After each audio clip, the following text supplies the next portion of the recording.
birthday to you.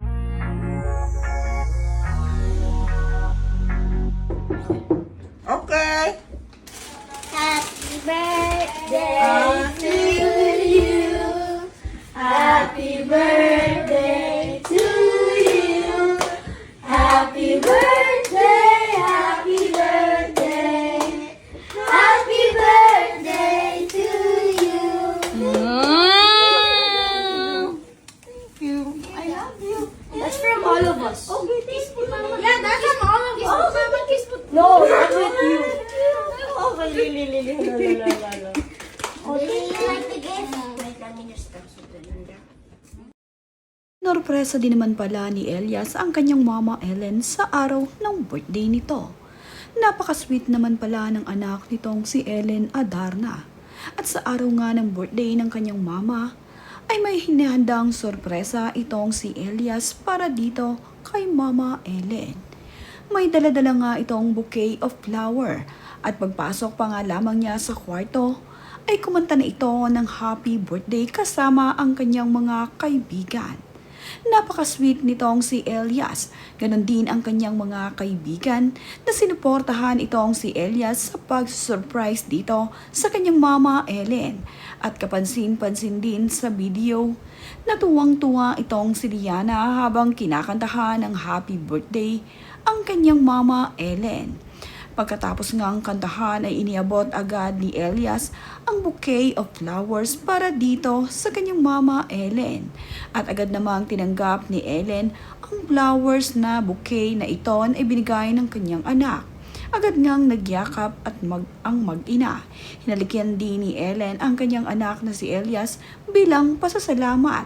At napaka-sweet naman nga ng mga kaibigan ni Elias dahil mayroon silang paregalo dito kay Mama Ellen na nagustuhan nitong si Liana. Napakalambing nga ng panganay na anak ni Ellen Adarna na si Kuya Elias. Kaya naman, love na love ni Ellen ang kanyang panganay.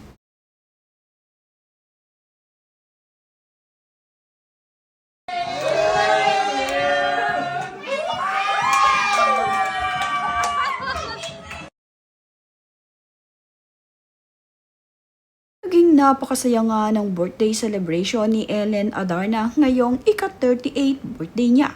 Kasama nga ang matatalik na mga kaibigan ay nandito sila sa birthday ni Ellen sa kanyang bahay. Makikita nga sa video na napakasaya ni Ellen Adarna na isineselebrate ang kanyang birthday. At ngayon nga ay ang kanyang anak at mga kaibigan ang kanyang tanging kasama sa kanyang bahay. Napakasaya ni Ellen habang siya ay kinakantahan ng happy birthday at nagsasayaw pa nga ito na kinuha na naman ng video ng kanyang mga kaibigan ang napakagandang dramang ito ni Ellen. Habang kasi siya ay kinakantahan ng happy birthday ay sayaw naman ng sayaw itong si Ellen na labis na ikinatuwa ng kanyang mga kaibigan. Kalog na kalog nga itong si Ellen. At ngayon nga ay 38 years old na ito. Ngunit hindi naman halata sa itsura ni Ellen. Napakaganda pa rin itong si Ellen. Lalo na nga ang kanyang pangangatawan ay labis niyang naalagaan. Naka-move on na nga itong si Ellen kaya naman ngayon ay stress-free na ito. At naging napakasaya ng kanyang birthday celebration kasama ang mga mahal na kaibigan.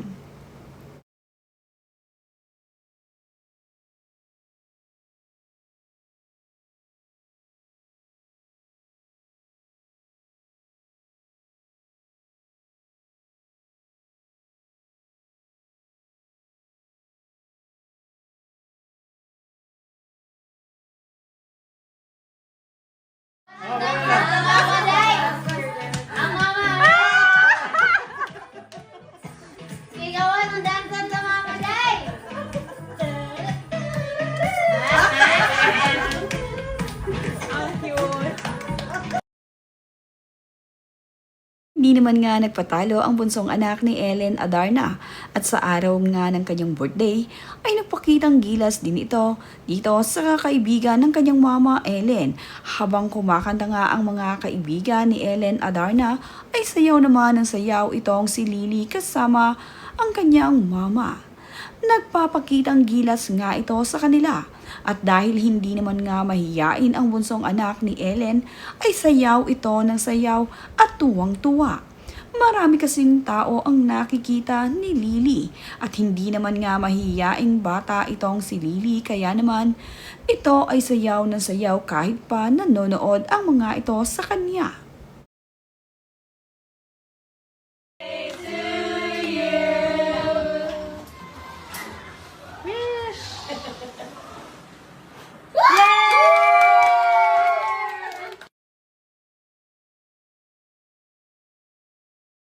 Hindi naman nga isang beses lamang kinantahan ng happy birthday ng mga kaibigan ni Ellen Adarna. Ito ang si Ellen. Kagaya na nga lamang ng isang cake na ito na muli silang kumanta ng happy birthday. Si Sara Labati naman nga ang may daladala ng cake na iboblow ni Ellen. Masaya itong si Sara Labati at ang kanyang mga kaibigan na sama-sama nga nilang isinelebrate ang masayang birthday ni Ellen Adarna.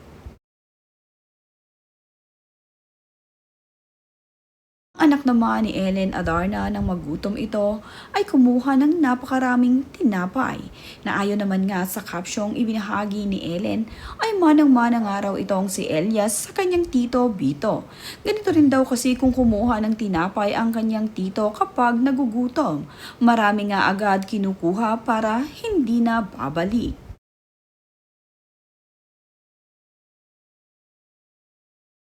Dahil dito nga nag-sleep over ang mga kaibigan nitong si Elias ay nagutom ang mga ito in the middle of the night. Kaya naman itong si Elias ay napaluto ng corned beef. Marunong palang magluto itong si Kuya at nang makaramdam nga sila ng gutom ay isinama niya ang kanyang kaibigan upang sila ay magluto sa kusina. At ang napili ngang lutuin nitong si Kuya Elias ay corned beef. Dahil madali nga itong lutuin, init-init nga lamang ay okay na. Pero ang mahalaga nga dito ay marunong na itong si Elias gumawa ng kanyang sariling pagkain na kakainin.